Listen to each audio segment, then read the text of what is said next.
नमस्कार प्यारे विद्यार्थियों, मैं मेरी YouTube channel KRCC by Rakesh sir में आपका हार्दिक स्वागत एवं अभिनंदन करता हूं। आज की क्लास में हम 12th मैथमेटिक्स का संयुक्त फलन, जिसे कंपोजिट फंक्शन बोलते हैं, का टॉपिक सेलेक्ट कर रहे हैं।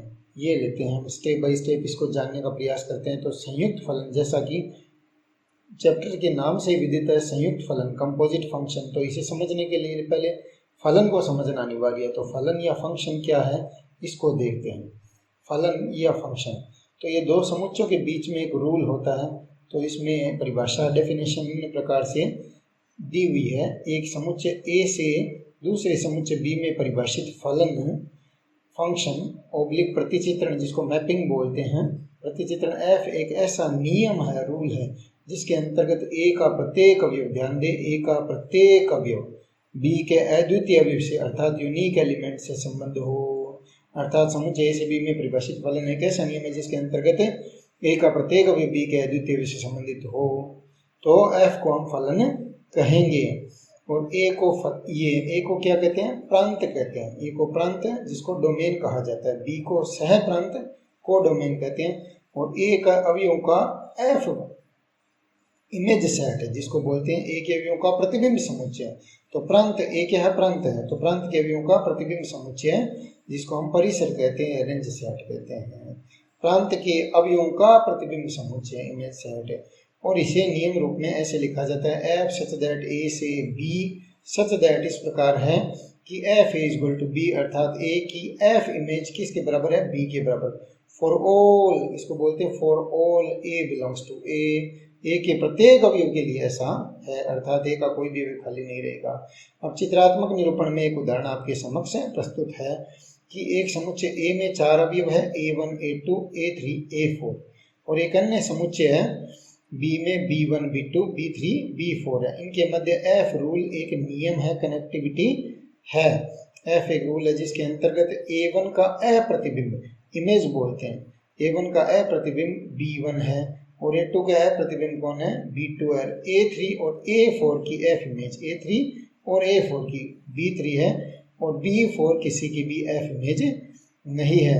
तो समुच्चय ए से बी में परिभाषित फलन एक ऐसा नियम है जिसके अंतर्गत ए का प्रत्येक अवयव, अर्थात ए का कोई अवयव खाली नहीं रहना चाहिए, बी के अद्वितीय अवयव से संबंधित हो, बी के अद्वितीय अवयव से संबंधित हो। तो ये प्रांत है और इसको सह प्रांत कहा जाता है। तो यहाँ पे प्रांत कंप्लीट ए है, इसमें element A1, A2, A3, A4 है, और सह प्रांत complete B1, B2, B3, B4 है। और परिसर, प्रांत के अवयव कितने हैं, 4 का इमेज सेट, यानी कितनी इमेज बनी, तो इनकी इमेज कितनी बनी, 3, ये 2 अवयव 1 पे गए इसलिए 3, तो B1, B2, B3 ये इमेज सेट अर्थात रेंज सेट बोलते हैं, और ये B के बराबर नहीं है। इस फलन को और अधिक सरलतापूर्वक समझने के लिए हमने प्रांत के साथ पुत्र या पुत्री लिख दिया है और सह प्रांत के साथ पिता लिख दिया है। तो हमें पता है कि ऐसा कोई पुत्र या पुत्री नहीं होते जिसका पिता न हो, चाहे वर्तमान स्थिति कैसी भी हो, तो सभी पुत्र या पुत्री के पिता होता है, अर्थात यहाँ इसके अवयव कोई भी खाली नहीं रहते हैं। ऐसा हो सकता है किसी पिता के पुत्र या पुत्री न हो, तो यहाँ पे खाली रह सकता है। ऐसा हो सकता है सभी पुत्र या पुत्री का पिता एक हो, परम पिता परमात्मा, जैसे हमारा, तो ये सारे अवयव एक पे जा सकते हैं। ऐसा नहीं हो सकता किसी पुत्र या पुत्री के 2 पिता हो, यानी एक एलिमेंट है वो 2 पे नहीं जाएगा, उस कंडीशन में फलन नहीं होगा। ये उदाहरण हमने समझने के लिए, आपके समझने के लिए, सरलीकृत रूप से समझने के लिए प्रस्तुत किया है, दिया है। जैसे यहाँ पर 3 स्थितियां आपके सम्मुख प्रदर्शित है, आपको यह बताना है, सोचना है, देखना है कि इनमें से कौन कौन सा फलन है, कौन कौन सा फलन नहीं है। तो नंबर 1 स्थिति पे विचार करते हैं। सारे अवयव का इमेज है वो एक अवयव पे जा रही है, B1 पे, और ये खाली है। तो नियमानुसार ये फलन होगा, समुच्चय ए से बी में परिभाषित फलन है कैसा नियम जिसके अंतर्गत ए का प्रत्येक अवयव बी के अद्वितीय अवयव से संबंधित हो। तो ये सारे अवयव इसके यूनिक एलिमेंट पे जा रहे हैं। जैसे हम 4 भाई बहन हैं और हमारे पिता हमारे लिए यूनिक है, तो चारों के लिए पिता यूनिक है ना, तो ये यूनिकनेस यहाँ पे भंग नहीं हो रही है, ये सारे एलिमेंट एक पे जा सकते हैं। इसका एक एलिमेंट इसके 2 पे नहीं जा सकता, वहाँ पे यूनिकनेस भंग हो जाती है, इसलिए उस कंडीशन में वो फंक्शन नहीं होगा। तो यहाँ पे A1 A2 की इमेज B1 है, A3 A4 की भी इमेज क्या है, B1 है। ये फलन है। तो 1 नंबर स्थिति फंक्शन है। अब 2 नंबर पे विचार करते हैं, क्या ये फंक्शन है क्या। तो इन दो की इमेज B1 पे जा रही है, इन दो की इमेज भी B2 पे जा रही है, ये खाली है। तो समुच्चय ऐसे बी में परिभाषित फलन एक ऐसा नियम जिसके अंतर्गत ए का प्रत्येक अवयव बी के अद्वितीय विषय संबंधित हो, तो ये भी स्थिति अर्थात ये भी फलन है। अब हम तीसरी स्थिति पे विचार करते हैं। तो A1 की एफ इमेज B1 है, A2 की एफ इमेज B2 है और A3 की 2 एफ इमेज आ रही है, जो कि संभव नहीं है, अर्थात ये फलन नहीं हो सकता, क्योंकि इसका प्रत्येक अवयव अद्वितीय यूनिकनेस यहाँ पे भंग हो जाती है, इसलिए इस कंडीशन में ये फंक्शन नहीं है। अब मेरे हिसाब से आशा करता हूँ कि आपको ये फंक्शन क्लियर हो गया एकदम। अब फलन को समझने के बाद लेते हैं फलनों के प्रकार, types of function. Types of function, तो इसमें सबसे पहले आता है एकेकी फलन, वन वन फंक्शन।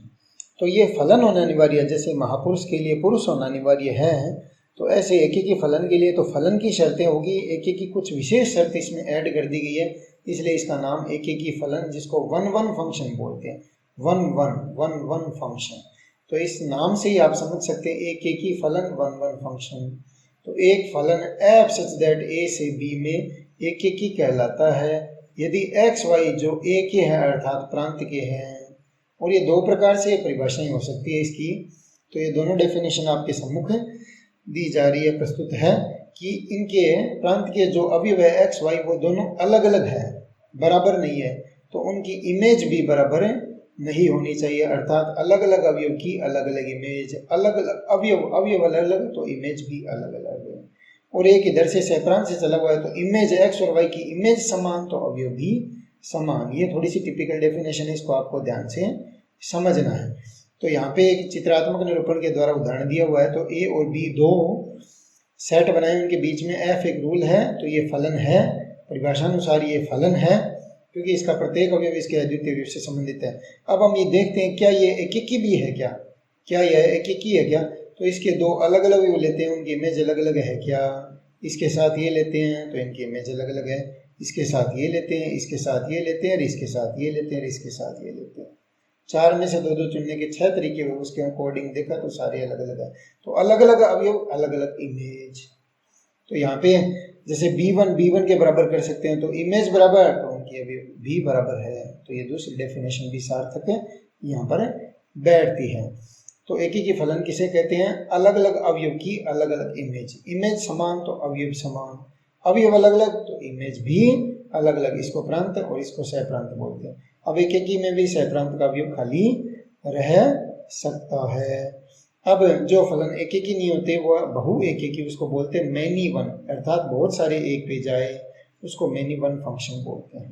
तो एफ सच दैट ए से बी में बहु एक ही कहलाता है यदि एक्स और वाई प्रांत ए में से इस प्रकार लिए गए कि एक्स और वाई दोनों अलग अलग है, फिर भी उनकी इमेज समान है, अर्थात दो अलग अलग अवयव की इमेज समान, दो अलग अलग अवयव, दो अलग अलग पुत्र एक ही पिता की संतान, अर्थात दो एक पे चले गए तो बहुत सारे एक पे चले गए, तो इसको बोलते हैं मैनी वन। और इधर इमेज समान अवयव अलग अलग, दो इमेज समान है B1 बराबर B1 है, तो इनके अवयव अलग अलग है, तो ये हो गया मैनी वन, अर्थात बहु एक एक ही। तो अवयव अलग अलग फिर भी इमेज समान, तो अलग अलग अवयव की इमेज समान उसको बहु एक ही बोलते हैं, इमेज समान अवयव अलग अलग है, तो ये मैनी वन का एग्जाम्पल हो गया है। अब चलते हैं अगले प्रकार की तरफ, फलन के नंबर 3 पे, आच्छादक फलन। आच्छादक ऑन टू फंक्शन। आच्छादक का जैसे आच्छादक का अर्थ होता है ढक लेना, किसी को कवर कर लेना, अर्थात आच्छादक है वो सहप्रांत से देखा जाता है, अर्थात प्रांत के सभी अवयव ने मिलकर सहप्रांत को कवर कर लिया, ढक लिया, अर्थात सहप्रांत में भी कोई खाली अवयव नहीं रहता, तब फलन आच्छादक कहलाता है। ये सरल शब्दों में इसकी परिभाषा हुई। अब गणितीय रूप से डेफिनेशन देखते हैं। तो एक फलन एफ सच दैट ए से बी में आच्छादक कहलाएगा, तो इधर से चलना है यदि सहप्रांत के प्रत्येक अवयव, अर्थात इसका कोई अवयव खाली नहीं रहे, सहप्रांत के प्रत्येक अवयव का पूर्व प्रतिबिंब, इधर से इधर इमेज होती है और इनकी इधर से इधर प्री इमेज होती है, यहाँ से यहाँ पे इमेज, इधर से इधर चलते हैं तब प्री इमेज होती है। तो सहप्रांत के प्रत्येक अवयव का पूर्व प्रतिबिंब प्रांत में विद्यमान हो, तो इन अवयव की इमेज है और इन सभी अवयव की प्री इमेजेज है। अपने को प्री इमेज देखनी है किसी की दो भी आ सकती है, इधर कोई खाली नहीं रहना चाहिए, इसलिए ये एक आच्छादक है। अर्थात इसको सह प्रांत है वो परिसर के बराबर ही हो जाता है। तो परिसर क्या है, प्रांत के अवयवों का प्रतिबिंब समुच्चय है, तो परिसर सह प्रांत के बराबर आ रहा है। परिसर B1 B2 B3 B4 है और यही सह प्रांत है। और इसको मैथमेटिकली ऐसे भी लिखा जा सकता है, फॉर ऑल, प्रत्येक B जो B में से लिया गया है, दैट इम्प्लाइज, तब अवश्य ही देयर एग्जिस्ट यहाँ पर विद्यमान है, A बिलोंग्स टू A में, such that F is equal to B, F is equal to B, यानी इन सभी अवयव की प्री इमेजेस इधर विद्यमान है। तो ये क्या हो गया, आच्छादक। अर्थात परिसर सहप्रांत के बराबर है तो परिसर और सहप्रांत बराबर है तो आच्छादक। अब जो फलन आच्छादक नहीं होता उसे हम अंतर्क्षेपी कहते हैं, इनटू फंक्शन। तो एक फलन f सच दैट a से b अंतर्क्षेपी कहलाएगा यदि सहप्रांत में कम से कम एक ऐसा अवयव विद्यमान है कि उसका पूर्व प्रतिबिंब प्रांत में विद्यमान नहीं हो, प्रांत में विद्यमान न हो, अर्थात सहप्रांत का अवयव खाली रह जाए, अर्थात सहप्रांत परिसर के बराबर नहीं आए। तो इसमें जैसे a से b में एक फलन दिया हुआ है f, और ये a है a1 a2 a3 और ये b है b1 b2 b3, इसके दो अवयवों की इमेज b1 पे जा रही है और a3 की b2 पे जा रही है, इधर ये खाली रह गया। तो सहप्रांत के प्रत्येक अवयव का पूर्व प्रतिबिंब मिल रहा नहीं है, b किसी भी अवयव की इमेज नहीं है या b की प्री इमेज नहीं है, इसलिए यह आच्छादक नहीं है। तो इसे हम क्या कहेंगे, अंतर्क्षेपी। हमने चार प्रकार के फलन पढ़े, एकेकी, बहुएकेकी, आच्छादक और अंतर्क्षेपी। इन चारों को अगर मिला लिया जाए दो को, तो उपयुक्त चार फलनों के आधार पर पुनः फलनों को निम्न प्रकार से प्रकट किया जा सकता है। एकेकी आच्छादक जिसको 1 1 on 2 बोलते हैं, बहुएकेकी के साथ आच्छादक ले लेते हैं तो मैनी 1 on 2, और एकेकी के साथ अंतर्क्षेपी तो 1 1 into, और बहुएकेकी के साथ अंतर्क्षेपी तो मैनी 1 into। इनमें से एकेकी आच्छादक ही महत्वपूर्ण है, क्योंकि एकेकी नहीं होगा वह बहुएकेकी आच्छादक हो जाएगा, और जो आच्छादक नहीं होगा वह एकेकी अंतर्क्षेपी हो जाएगा, और जो दोनों ही नहीं होंगे वो बहुएकेकी अंतर्क्षेपी हो गया। कुल मिला के हमें एकेकी और आच्छादक देखना है, एकेकी नहीं होता तो इसमें आ जाएगा, और आच्छादक भी नहीं होता तो इसमें आ जाएगा, और दोनों ही नहीं होते हैं तो वो इसमें आ जाएंगे। तो इसमें एकेकी आच्छादक महत्वपूर्ण है। एकेकी के लिए अपने को प्रांत देखना है, क्योंकि प्रांत के अवयव का प्रतिबिंब अलग अलग अवयव की अलग अलग इमेज होनी चाहिए, और आच्छादक सहप्रांत के प्रत्येक अवयव का पूर्व प्रतिबिंब। तो आच्छादक के लिए सहप्रांत को देखना पड़ेगा और एकेकी के लिए प्रांत को चेक करना पड़ेगा। अब यहाँ पे उदाहरण के द्वारा ये बताया गया है एकेकी आच्छादक चेक कैसे करना है, जो बोर्ड एग्जाम की दृष्टि से बहुत ही महत्वपूर्ण है। उदाहरण 1 है, यदि f सच दैट r से r, तो r से r यानी वास्तविक से वास्तविक है। यहाँ पे मैं एक बात बता देना चाहता हूँ विद्यार्थियों को कि नंबर सिस्टम समझने के लिए हमारा पूरा वीडियो जो number system basic concept in mathematics के नाम से अपलोड किया गया उसको अवश्य देख लें, उससे आप नंबर सिस्टम समझ जाएंगे, तो आपको ये फलन समझने में सहायता मिलेगी। तो उदाहरण क्या है, यदि f सच दैट r से r में सच दैट fx बराबर x³ + 2 है, x³ + 2 हो तो सिद्ध कीजिए कि f एकेकी आच्छादक है, और f का प्रतिलोम फलन भी ज्ञात कीजिए। तो f एकेकी आच्छादक है ये अपने को बताना है। तो दिया गया फलन क्या है, f सच दैट r से r such that fx = x³ + 2। तो हमें कह रहा है सिद्ध कीजिए, सिद्ध कीजिए इसका मतलब इसका आंसर एकेकी आच्छादक होगा। तो हम इसको शुरुआत से कर रहे हैं, तो चूंकि f एकेकी है तो एकेकी में कैसे प्रूफ करेंगे कि प्रांत के दो अलग अलग अवयव लेते हैं, x1 x2 प्रांत में है, क्योंकि वास्तविक संख्याओं के समुच्चय को हम ये सारणीबद्ध रूप में नहीं लिख सकते, समुच्चय निर्माण रूप में ही इसको लिखा जा सकता है। तो रियल नंबर बहुत सारी होती है, डेंस होती है, घनी होती है, इसलिए हम इनको x1 x2 के रूप में मान लेते हैं। कोई प्रांत R में कोई भी दो वास्तविक संख्या हमने ले ली, तो कोई भी दो अलग अलग वास्तविक संख्या ली, इस प्रकार ली कि x1 x2 के बराबर नहीं है, तो अलग अलग वास्तविक संख्याओं का घन भी अलग अलग होता है। ऐसी कोई दो वास्तविक संख्याएं नहीं है जो अलग अलग है और उनका घन समान होता है, ऐसा हो नहीं सकता। तो इनमें दोनों तरफ 2 जोड़ दिया तो घन में 2 जोड़ देते हैं तो वो भी अलग अलग होता है। और ये क्या है, fx1 इस रूल के अकॉर्डिंग, और ये fx2 अर्थात अलग अलग अवयव की इमेज भी अलग अलग अवयव है, तो अलग अलग वास्तविक संख्याएं की इमेज अलग अलग जाएगी, अर्थात अलग अलग वास्तविक संख्याओं को क्यूब में 2 जोड़ दीजिए तो वो अलग अलग होगा। तो दिया गया फलन क्या है, f एकेकी है। अब आच्छादक देखना है तो वो सहप्रांत से देखेंगे। तो चूंकि हम देखते हैं कि सहप्रांत के प्रत्येक अवयव y बिलोंग्स टू r के संगत प्रांत में y - 2 की घात 1/3 विद्यमान है। हम देखते हैं कि सहप्रांत के प्रत्येक अवयव y बिलोंग्स टू r के संगत प्रांत में y माइनस 2 की घात 1/3 विद्यमान है। अर्थात इसको चित्रात्मक निरूपण के द्वारा हम समझ सकते हैं कि a इसमें ये लिया गया है, a है वो आ रही है और b भी आ रही है, सहप्रांत भी अपने पास। तो यहाँ से यहाँ पे अपने को फंक्शन डिफाइन किया हुआ है, तो कोई भी x होगा तो उसकी इमेज क्या आएगी, x cube plus 2। x cube plus 2 पे जा रहा है, उसको हमने y मान लिया। जैसे यहाँ पे हम 2 लेते हैं तो 2 का क्यूब 8 प्लस 2 10 पे होगा, तो 10 इसके बराबर तो नहीं होगा, x के बराबर तो कुछ अलग होगा, तो इसलिए इसको y मान लिया। अब यहाँ पे 10 की प्री इमेज देखनी है तो 10 में से पहले 2 घटाना है, अर्थात 8 आएगा, 8 का घनमूल लेना है तो वापस 2 पे चला जाएगा, तो इसको y मान लेते हैं, तो y में से 2 घट जाएगा और उसका घनमूल लेना है अपने को, इसका घनमूल लेना है। जैसे इसके बराबर रखा है, आपको x का मान निकालना है तो y में से 2 घटा लीजिए और जो बच गया x का मान निकालना है तो इसका घनमूल, तो x बराबर क्या आ जाएगा, y माइनस 2 की पावर 1/3। तो किसी भी वास्तविक संख्या में से 2 घटा लीजिए, कोई भी वास्तविक संख्या में, तो सदैव वास्तविक होगा और प्रत्येक वास्तविक संख्या का घनमूल वास्तविक होता है। ऋणात्मक का घनमूल भी ऋणात्मक होता है और धनात्मक का घनमूल भी धनात्मक होता है। तो किसी भी वास्तविक संख्या में से 2 घटा के उसका घनमूल लेने पर हमें सदैव वास्तविक संख्या ही प्राप्त होती है, तो ये प्री इमेज इसमें मिलेगी। अर्थात इसको ऐसे लिखा जा सकता है, for all y belongs to सहप्रांत that implies there exist y minus 2 की घात 1/3 प्रांत में ऐसा होगा कि इसकी f इमेज ले ले वापिस, तो इसका क्यूब प्लस 2 करते हैं तो वापिस y पे आ जाएगा, इसका क्यूब प्लस 2 कर दे तो y में। तो इसका मतलब दिया गया फलन f such that r2r such that fx बराबर x क्यूब प्लस 2 एक की आच्छादक है, एक की आच्छादक है। अब हमें यहाँ पे प्रतिलोम फलन ज्ञात करने के लिए थोड़ा सा प्रतिलोम फलन को समझना अनिवार्य है कि प्रतिलोम फलन अर्थात इनवर्स फंक्शन क्या होता है। तो एक फलन f such that a to b such that f is equal to b का प्रतिलोम, जिसको f इनवर्स से रिवर्स फंक्शन होता है, ये f इनवर्स से लिखते हैं, वो b से a में तभी और केवल तभी परिभाषित किया जा सकता है जबकि मूल फलन f क्या हो, a से b में एक की आच्छादक हो। तो ये बात आपको ध्यान में रखनी है कि f इनवर्स, f क्या होगा, a से b में, f इनवर्स होगा b से a में। तो b से a में तभी और केवल तभी, if and only if define whenever, यानी तब और केवल तभी डिफाइन किया जा सकता है जबकि मूल फलन अर्थात f सच दैट a से b में क्या हो, एक की और आच्छादक हो।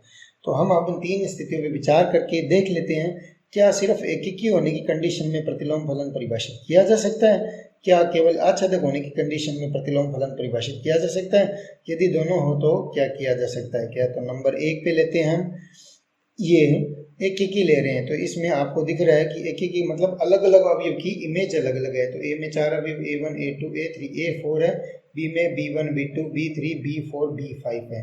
तो इन अलग अलग अवयव की अलग अलग इमेज है, तो ये फलन आपका एक की है, फलन तो है ही, उसके साथ में एक की भी है, लेकिन इधर से इधर ये फलन है क्या, प्रतिलोम फलन है। तो फलन पहले होना है, उसके बाद में प्रतिलोम फलन है। तो पहले ये फलन है क्या, तो फलन इधर से इधर चला, तो इसके अवयव की सारे की इमेज मिलनी चाहिए, तो ये तो खाली रह गया, इसलिए ये प्रतिलोम फलन परिभाषित नहीं किया जा सकता। तो केवल एक की कंडीशन में प्रतिलोम फलन डिफाइन नहीं किया जा सकता। अब हम देखते हैं केवल आच्छादक की कंडीशन में प्रतिलोम फलन परिभाषित किया जा सकता है क्या। तो a में a1 a2 a3 a4 a5 अवयव है, b में b1 b2 b3 b4 अवयव है। तो ये दो अवयव जाके एक पे जा रहे हैं, यानी दो अवयव की इमेज b1 है a1 a2 की, और a3 की b2 है, a4 की b3 और a5 की b4 है। तो इधर से इधर फलन है क्या, पहले ये देखते हैं। तो फलन है क्या है, b से a में फलन एक ऐसा नियम है जिसके अंतर्गत b का प्रत्येक अवयव a के अद्वितीय अवयव से संबंधित होना चाहिए। तो b के दो अवयव इस पे, b का एक अवयव इसके दो अवयव पे जा रहा है, जो कि उचित नहीं है, अद्वितीयता भंग हो रही है, इसलिए ये भी फलन नहीं है। तो केवल आच्छादक की स्थिति में अर्थात इधर से इधर फलन नहीं है, तो प्रतिलोम फलन नहीं है। अब हम देखते हैं एक की और आच्छादक दोनों कंडीशन एक साथ ली जाए तो क्या प्रतिलोम फलन परिभाषित किया जा सकता है क्या। तो इधर से इधर देखते हैं, तो ये एक की भी है, यानी इन अवयव a1 a2 a3 की इमेज क्या है, b1 b2 b3 b4 है, और b1 b2 b3 b4 की प्री इमेज ये है। तो इधर से इधर भी फलन डिफाइन किया जा सकता है, इधर से इधर भी। तो प्रतिलोम फलन परिभाषित करने के लिए मूल फलन का एक ही आच्छादक होना अनिवार्य है। तो किसी भी फलन का प्रतिलोम फलन डिफाइन करने के लिए आपको यह देखना आवश्यक है कि वह एक ही आच्छादक है क्या। तो यहाँ पे उस उदाहरण में हम देखते हैं कि हमने ये इसको एकीकीय आच्छादक प्रूफ किया है। तो ये एकीकीय आच्छादक है, तो इसका प्रतिलोम इधर से इधर हम डिफाइन कर सकते हैं। तो कोई भी वास्तविक संख्या उसमें से 2 घटा के उसका घनमूल लेने पर वास्तविक संख्या प्राप्त होती है। तो इधर से इधर अपने को रूल प्राप्त हो गया है। तो चूंकि दिया गया फलन है f such that r2r such that fx is equal to x cube plus 2 एकीकीय आच्छादक है, तो f का प्रतिलोम f inverse such that r2r such that f inverse x is equal to x minus 2 की पावर 1/3। तो यहाँ पे x लिख सकते हैं इसकी जगह, क्योंकि ये y हमने लिया है, हमने माना है वो चीज़ प्रश्न में नहीं रहनी चाहिए, तो इसकी जगह x से लिख देते हैं। अब उदाहरण 2 के द्वारा हम समझ सकते हैं। दूसरा उदाहरण लेते हैं, इसके द्वारा हम और ज़्यादा एकीकीय आच्छादक को समझ सकते हैं। यदि f such that r से r में such that fx is equal to x plus b, जहाँ पे a शून्य नहीं है ऐसे परिभाषित हो, तो सिद्ध कीजिए f एकीकीय आच्छादक है और f इनवर्स का सूत्र भी ज्ञात कीजिए। तो सिद्ध करना f एकीकीय आच्छादक है, तो चूंकि f एकीकी है, दिया गया फलन क्या है f such that r2r such that fx is equal to x plus b is not equal to 0। तो 2 अलग अलग अवयव ले लेते हैं, प्रांत के 2 अलग अलग वास्तविक संख्याएं लेते हैं such that x1 is not equal to x2। तो 2 अलग अलग वास्तविक संख्याओं का a गुणा भी क्या होगा, अलग अलग ही होगा। a मान लीजिए 2 गुणा है 3 गुणा है, तो वो अलग अलग होगा, 2 अलग अलग वास्तविक संख्या। उनमें b जोड़ देते हैं तो वो भी अलग अलग होगी, तो fx1 is not equal to fx2। तो अब ये अलग अलग है तो उनकी इमेजेस भी अलग अलग है, तो f एक ही है, अलग अलग अवयव की अलग अलग इमेज हो गई। यानी 2 अलग अलग संख्याओं का a गुणा प्लस उसमें b जोड़ देते तो वो अलग अलग प्राप्त होता है, इसलिए f क्या है, एक ही है।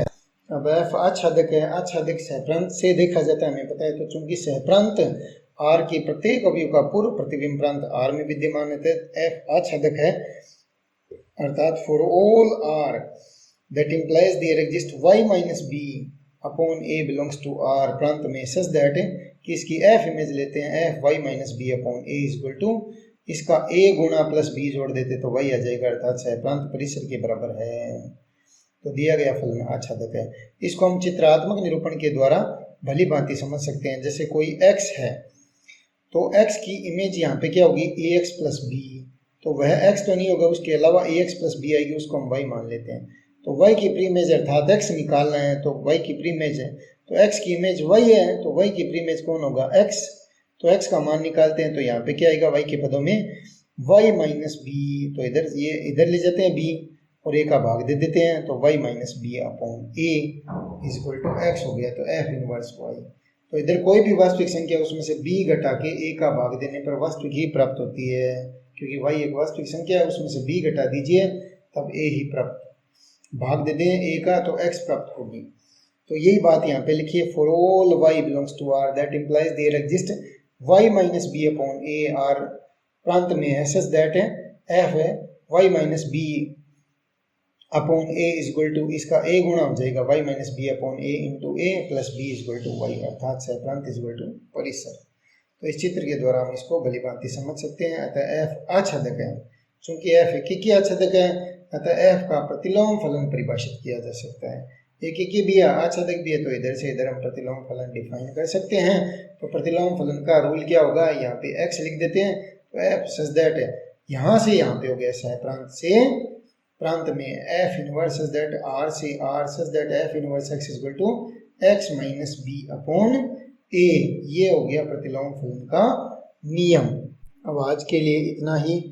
ये वीडियो 12th क्लास के स्टूडेंट के लिए बहुत ही उपयोगी हो सकता है, तो वो स्टूडेंट इसको ध्यान से देखें और इसमें जो भी आपको कुछ पूछना है तो डिस्क्रिप्शन बॉक्स में आप कमेंट के द्वारा पूछ सकते हैं। और प्लीज़ चैनल को सब्सक्राइब कीजिए और बेल आइकन का बटन दबा दीजिए ताकि आपको नोटिफिकेशन मिलते रहें।